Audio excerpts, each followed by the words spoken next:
Because life is not rosy, welcome to Life in Violet, a feminist option for social change. Life in Violet, to build up empowerment for women and girls, a better and safer society for all.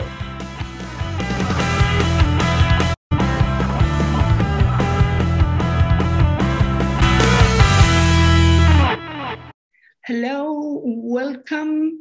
My name is Verónica Pereira. Welcome to this new emission of Life in Violet. We've been on air since 2018, and this is the second year, the second season of our version in English. We are talking about victories of women. And in our last edition of La Vida en Violeta, the version in Spanish, as I said, we spoke about the victories that women attained as patriots in Argentina and in Latin America against the colonial power, as social activists for justice, for victims of femicides, and also as politicians in electoral contests. Today, we are going to talk about individual and collective victories of women over poverty, domestic violence, discrimination on one hand, and also over sexism in civil rights, political power, and even science. But let me begin sharing this PowerPoint. We are going to talk about Tina Turner because she had many victories, personal and professional victories, of course. So Tina Turner went from picking cotton in Tennessee, being a teenage mother and battered wife, unfortunately, to becoming a worldwide rock star. But let's begin. Tina Turner, she was born Anna Mae Bullock in 1939. And of course, as you know, she recently died on the 24th of May, 2023. She was an American-born Swiss singer. The family lived in rural unincorporated community of Nutbush, Tennessee, where Tina's father worked as an overseer of the sharecroppers at Poindexter Farm on Highway 180. She later recalled picking cotton with her family at an early age. Turner went to high school, and at the age of 18, she gave birth to her eldest son. She began to sing. She rose to prominence as the lead singer of the Ike and Tina Turner Revue before launching, and we'll see that later, a successful career as a solo performer. Turner began her career with the Ike Turner's Kings of Rhythm in 1957. Under the name of Little Ann, she appeared on her first record, Box Top. She took the name as Tina Turner with the hit duet single, A Fool in Love. The duo Ike and Tina Turner became one of the most formidable live acts in history, they said. They released hits such as It's Gonna Work Out Fine or River Deep, Mountain High, Proud Mary, and Nutbush City Limits before disbanding in 1976. By then, Ike was heavily addicted to cocaine, which hindered his relationship, of course, with Turner. On July the 1st, 1977, the Turners flew from Los Angeles to Dallas, where the review had a gig in downtown Dallas. They got into a physical altercation, which was not unusual, it seems, en route to the hotel.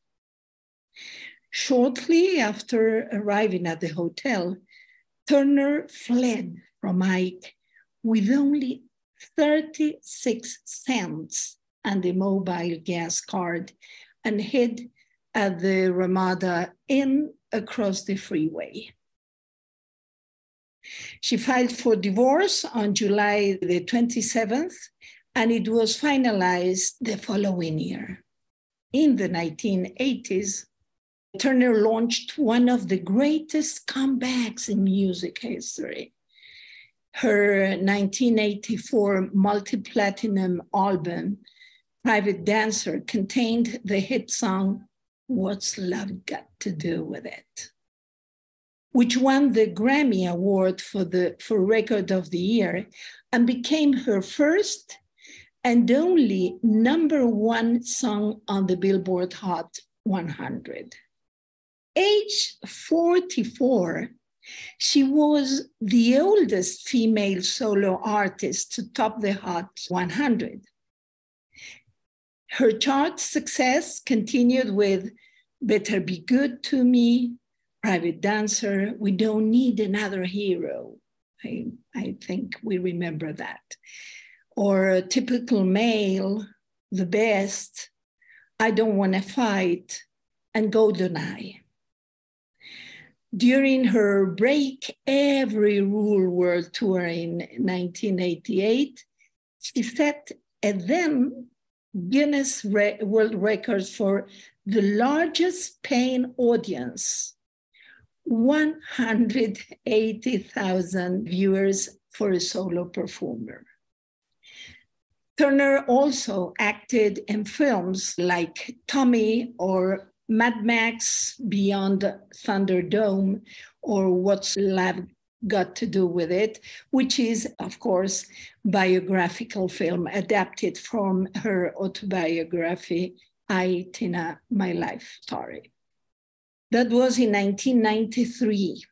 In 2009, Turner retired after completing her Tina 50th anniversary tour, which is the 15th highest grossing tour of the 2000s.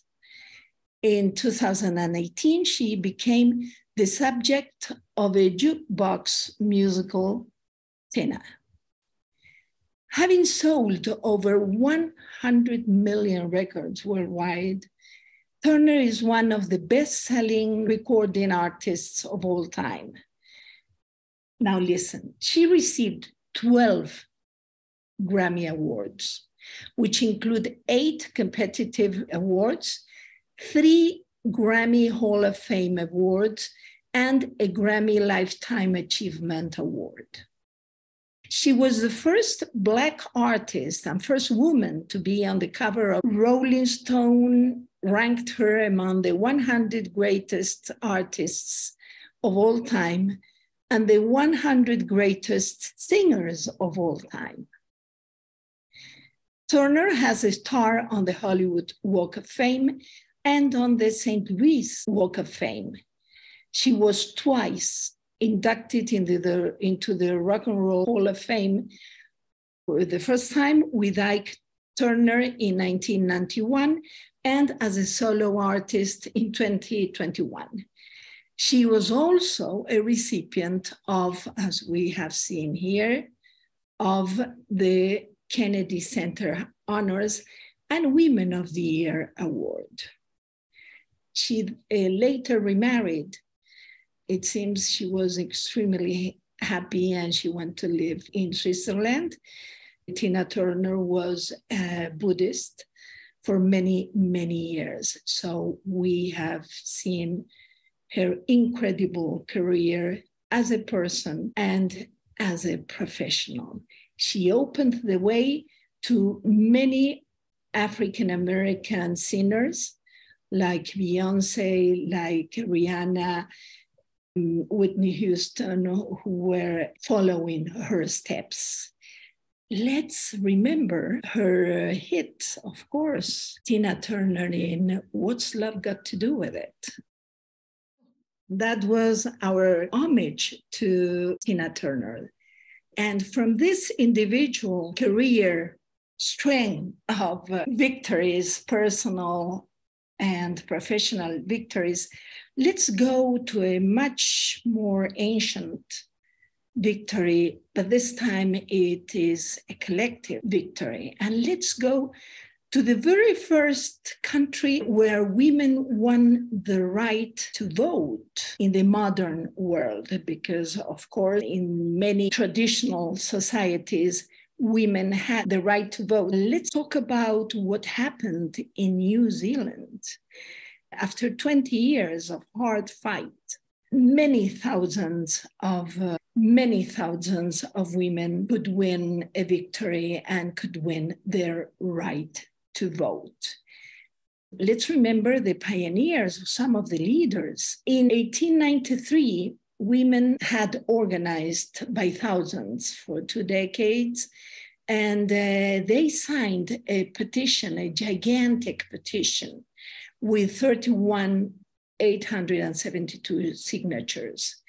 And the curious thing is that this law included Maori women as well. When Governor Glasgow signed the electoral bill on the 17th of September, 1893, New Zealand became the first self-governing nation in the world where women had won the right to vote. The bill was the outcome of years of meetings in towns and cities across the country, with women often traveling considerable distances to hear lectures and speeches, pass resolutions, and sign petitions. A number of petitions were presented to both houses of parliament from the early 1880s till 1893. In 1891, 8 petitions containing more than 9,000 signatures were gathered, and in 1892, 6 petitions containing almost 20,000. These were the culmination of many years' work by the women's Christian temperance movement and prominent suffragists like, as we see, Kate Sheppard, Mary Ann Muller, among others. Despite the failures of these petitions, another was organized in 1893. It was described by Kate Sheppard as a monster petition, demanding the right for women to vote. Petition sheets circulated throughout New Zealand were returned to Christchurch, where Kate Sheppard pasted each sheet end on end and rolled it around the section of a broom handle. In the end, 13 petitions were submitted to the House of Representatives in 1893. They contained, as I said, the signatures of 31,872 women from across the country and across the social spectrum. That was enormous in those times, of course. 12 of the petitions have not survived, but the monster that was pasted together did. This contains 25,590 signatures, including some men. The roll was presented to Parliament with great drama. John Hall, member of the Parliament, a suffrage supporter, brought it into the House and unrolled it down the central aisle of the debating chamber until it hit the end wall with a thud. Less than 2 months later, more than 100,000 women enrolled to vote in the 1893 election.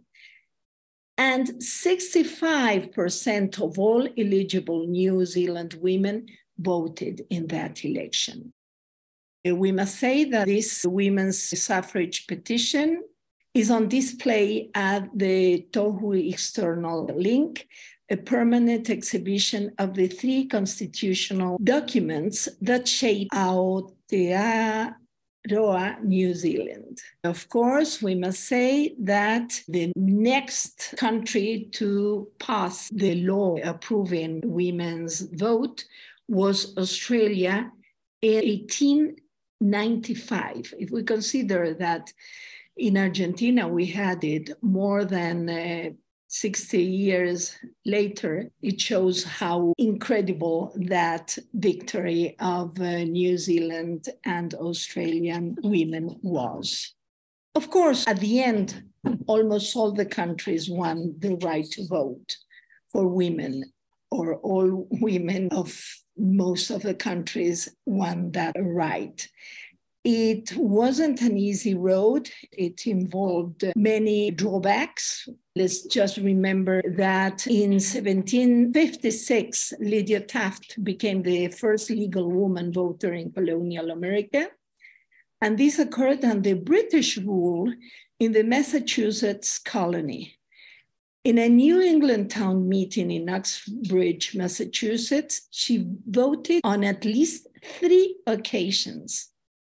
Unmarried white women who owned property could vote in New Jersey from 1776 to 1807. And that was all. Then there was another fight, and there was a victory, of course.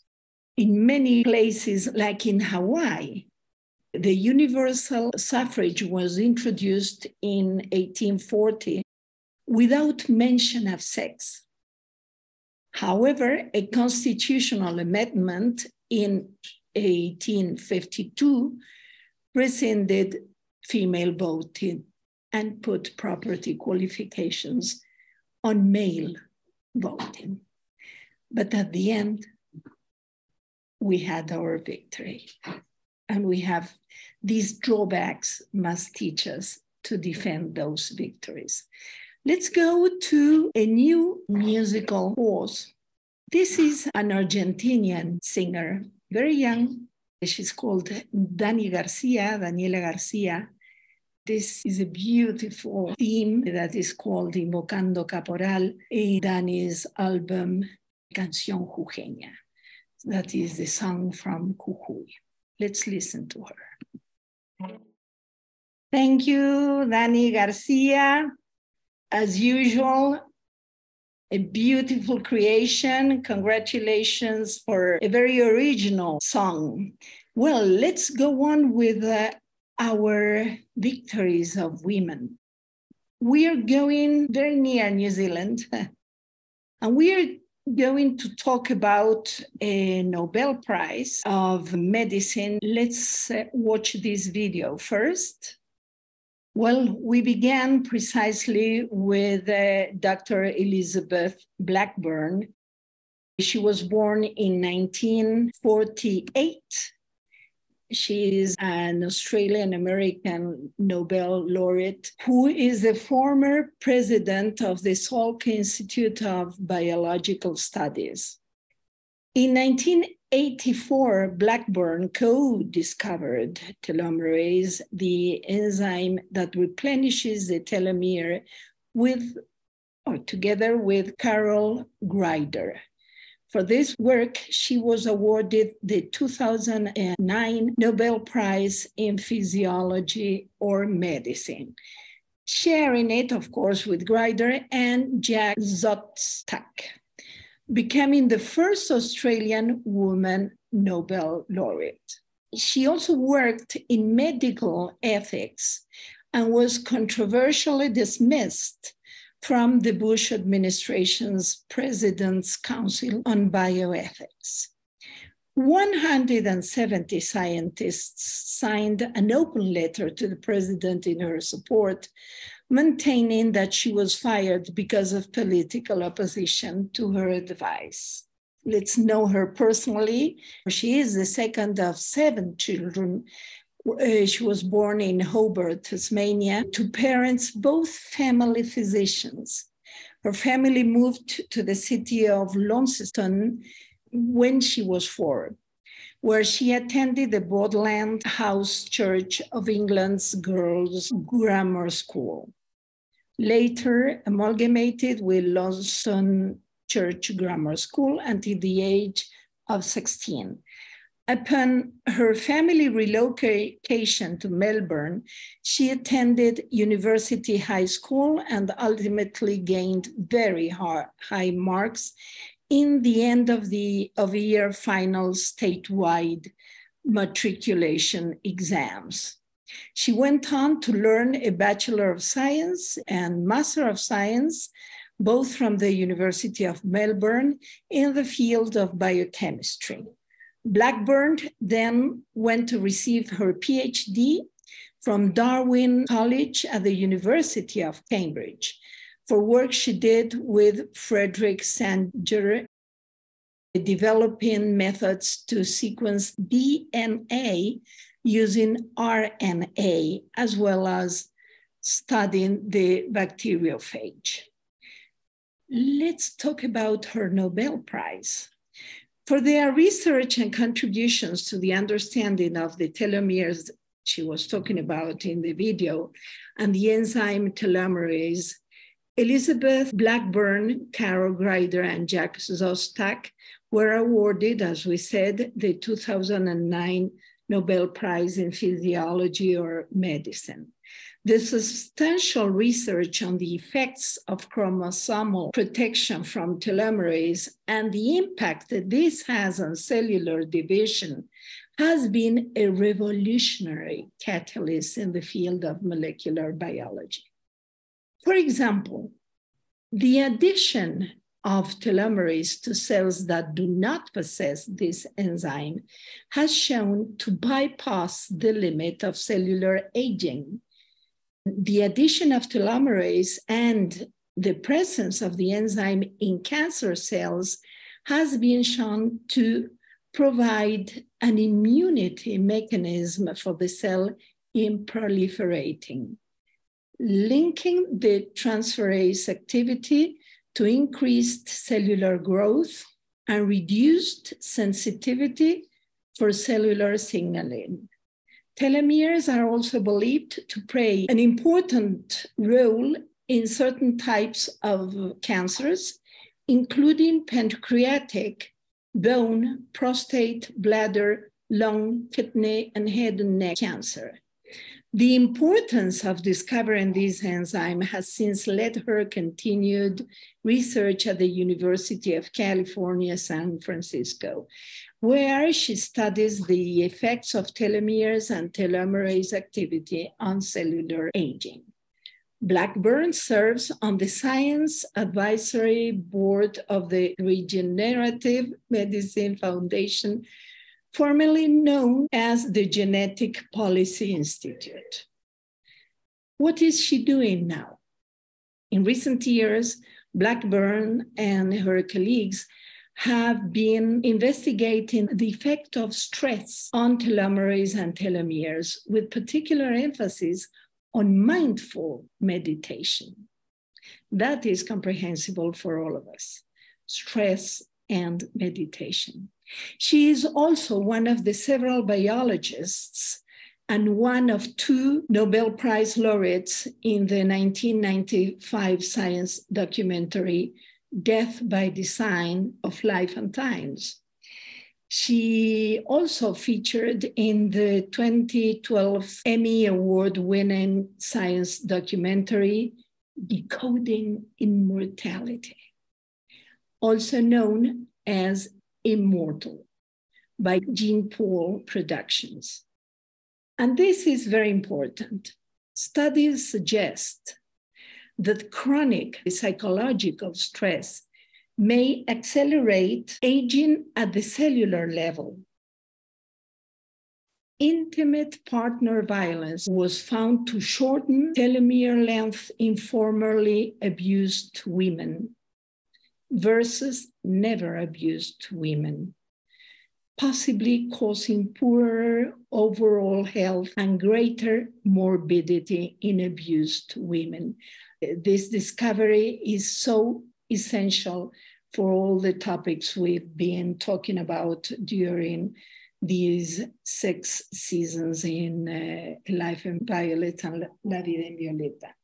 So when we say that sexism kills and makes you sick and violence is against your health, your physical health, we were right. And that's why measures must be taken. So we thank Elizabeth Blackburn and her colleagues for this very essential finding. Let's go to our very last musical theme. Let's listen to Madonna. It's a beautiful, beautiful song, as you know. The film is debatable, of course. There are many inaccuracies, but we have to keep what is best, that is that song, no? That, of course, belongs to the opera, the British opera, Evita. When I was preparing this emission, I was thinking of all the victories, defeats and drawbacks too, and resistance, but also the victories and so many women that have won many battles and, let's say, wars too. And I found out, to my surprise, that we had never spoken about Evita. La Vida en Violeta is open, Life in Violet is open to all the political spectrum. We have interviewed and invited and made the voices of female, let's say, politicians heard. I have spoken about many politicians in the world and in Argentina, Alicia Moro de Justo, radical women, but I had never talked about Evita, and that is really a serious injustice. Because she went, as I say here, from actress to leader of many generations of Argentinians. Her complete name was Maria Eva Duarte. She was born in 1919. Of course, she was better known as Eva Perón or Evita. And she was, as you know, an Argentine politician, activist, actress, and philanthropist who served as First Lady of Argentina, much more than that, but we'll go to that in time. So she was the First Lady of Argentina from June 1946 to her death in July 1952. As the wife of Argentine President Juan Domingo Perón. She was born in poverty in the rural village of Los Toldos in the Pampas as the youngest of 5 children. In 1934, at the age of 15, she moved to the nation's capital of Buenos Aires to pursue a career as a stage, radio, and film actress. She met Colonel Juan Perón during a charity event at the Luna Park Stadium to benefit the victims of a terrible earthquake in San Juan that destroyed the whole city. San Juan is a province in Argentina, of course. The two were married the following year. Juan Perón was elected president in June 1946, and during the next 6 years, Eva Perón became powerful within the pro-Peronist trade unions, primarily for speaking on behalf of labor rights. She also ran the Ministries of Labor and Health, founded and ran the charitable Eva Perón Foundation, championed women's suffrage in Argentina, and founded and ran the nation's first large-scale female political party, the Female Peronist Party. So we're talking about individual victories and also collective victories of women. In 1952, shortly before her death from cancer at the age of 33, Eva Perón was given the title of spiritual leader of the nation by the Argentine Congress. She was given a state funeral upon her death. Here we can see her in a tour in Europe with the Pope, because there are so many myths about Eva Perón, that she was anti-clerical. Well, here you can see her. That she was anti-Semitic, and you can see her here with Golda Meir.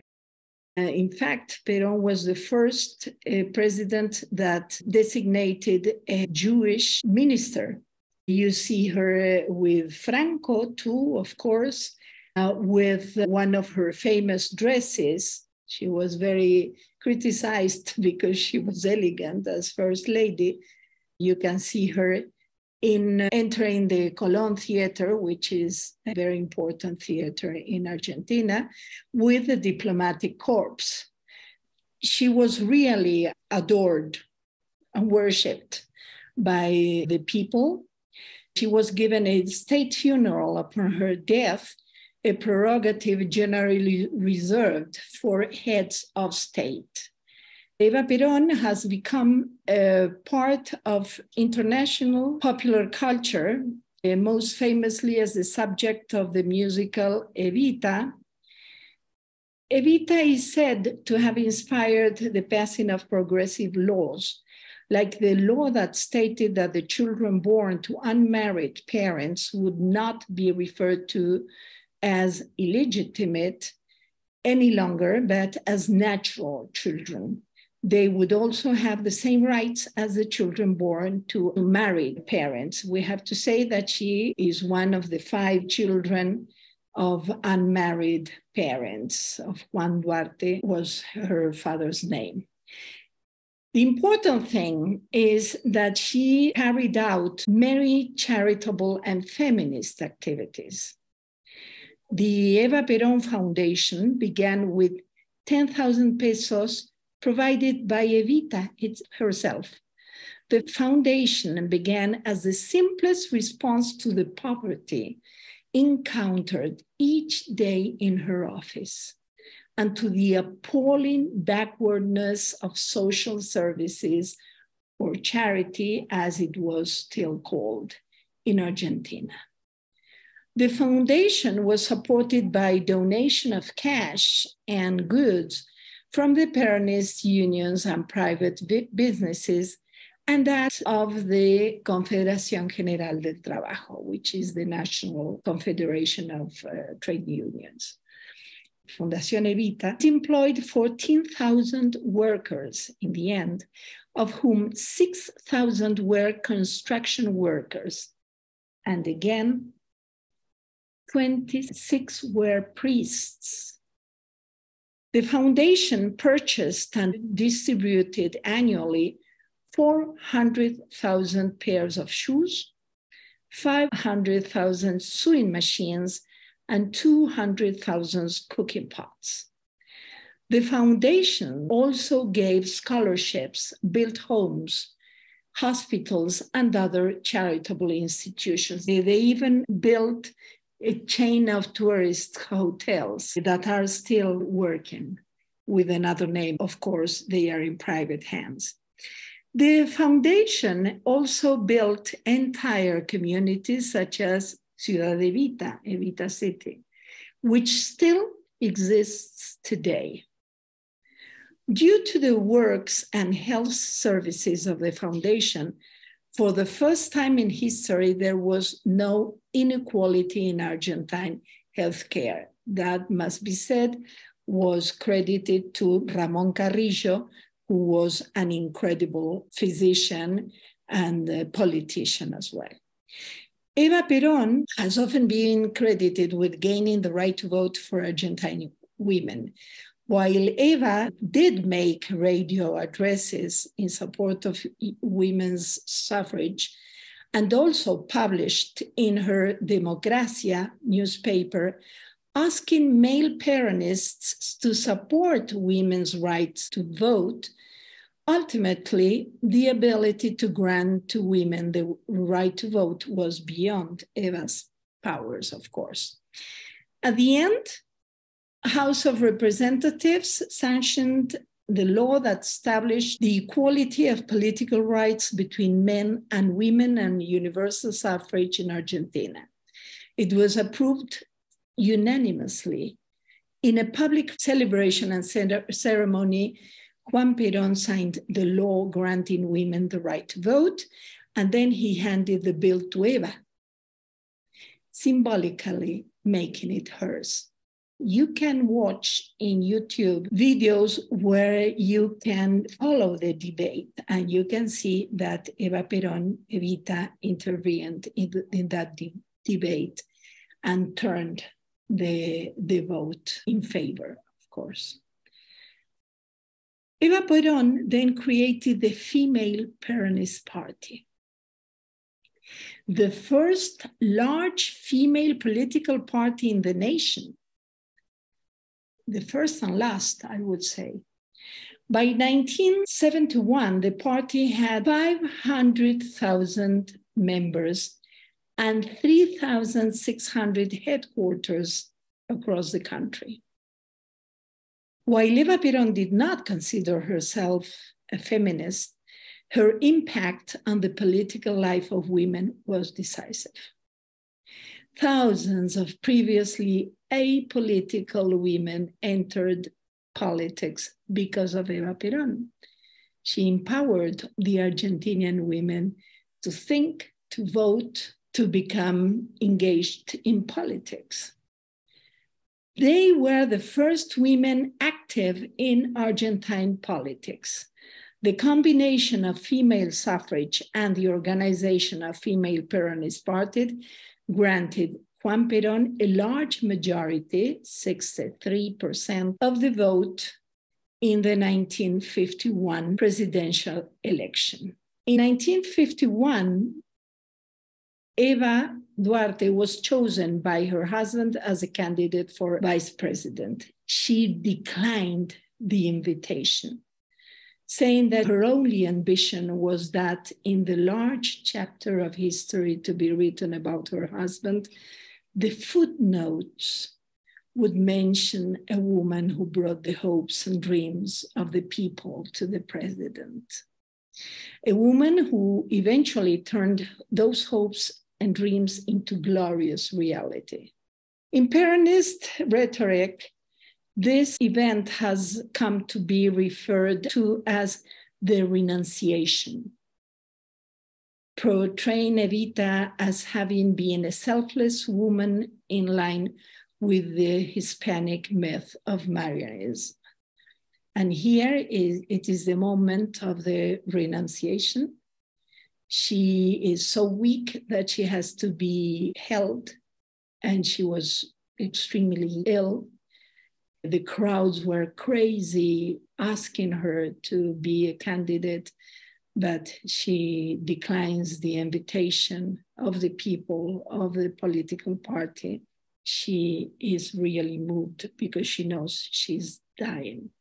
A few months after the renunciation, Evita died on the 26th of June, 1952.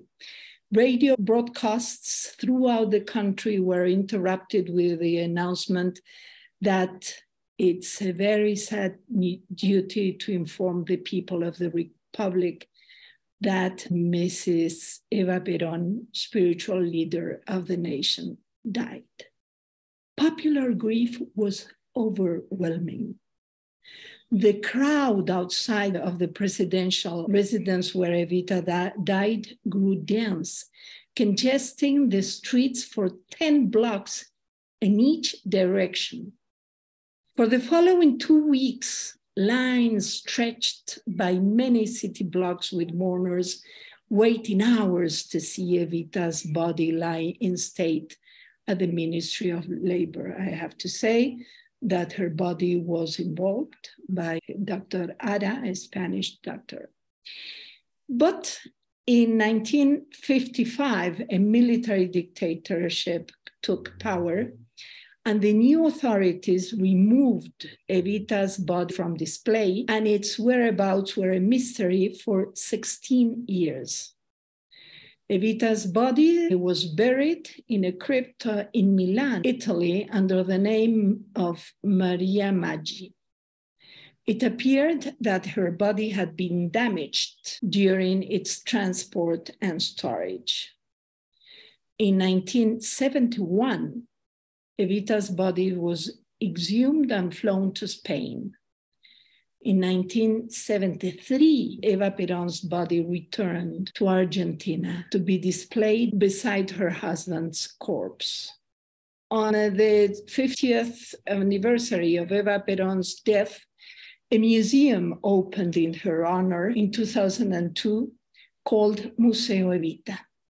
This museum, created by her great niece, Cristina Álvarez Rodríguez, houses many of Eva Perón's clothes, portraits, and artistic renderings of her life, and has become a popular tourist attraction.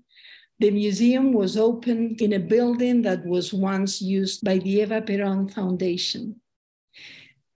In 2011, 2 giant murals of Evita were unveiled on the building facade of the current Ministry of Social Development.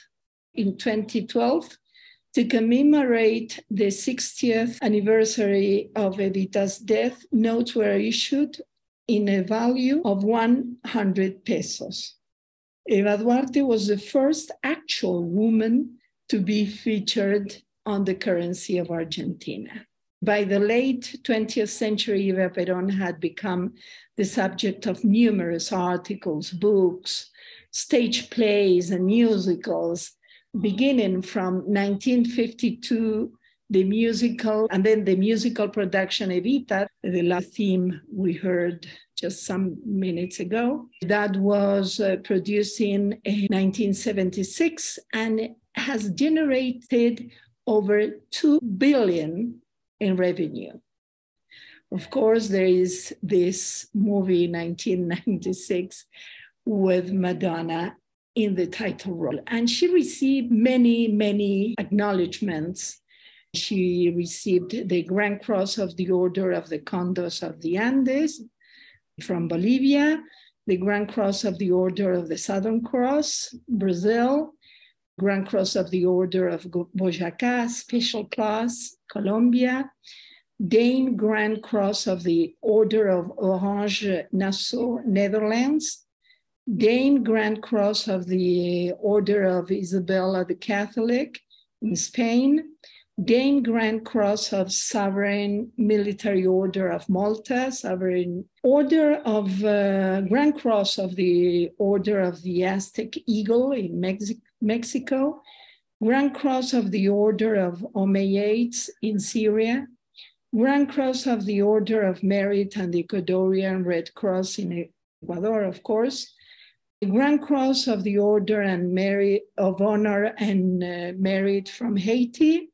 Grand Cross of the Order of the Son of Peru, of course, and Grand Cross of the Merit of Paraguay.